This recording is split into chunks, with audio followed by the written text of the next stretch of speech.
Nepal diguncang laporan investigasi internasional yang menyebut Amerika Serikat menyalurkan dana besar untuk agenda politik di negara itu.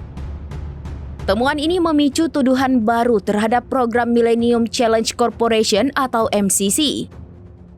Dana yang semestinya dipakai untuk pembangunan jalan dan listrik justru diarahkan pada program yang menyasar pemuda, media, dan organisasi masyarakat sipil. MCC adalah lembaga independen milik pemerintah Amerika Serikat yang bertugas membantu negara miskin melalui pertumbuhan ekonomi dan tata kelola pemerintahan yang baik. Namun laporan Sunday Guardian menyebut dari paket MCC senilai 500 juta dolar Amerika Serikat, hanya 43,1 juta dolar yang dicairkan sejak 2022 hingga awal 2025. Sebaliknya, proyek-proyek politik, pelatihan kepemudaan, hingga dukungan media berkembang pesat dengan dana besar. Publik Nepal menilai arah program tersebut menyimpang dari janji awal.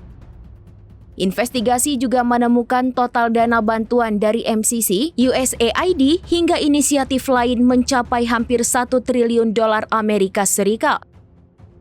Secara resmi, program ini dikemas dalam bentuk pelatihan demokrasi, kesehatan remaja, dan pendidikan kewarganegaraan.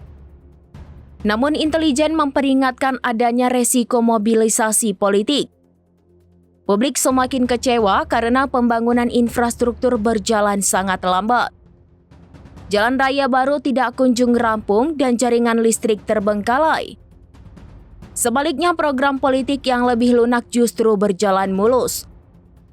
Kondisi ini memperkuat tuduhan bahwa Amerika Serikat memiliki agenda strategis di Nepal.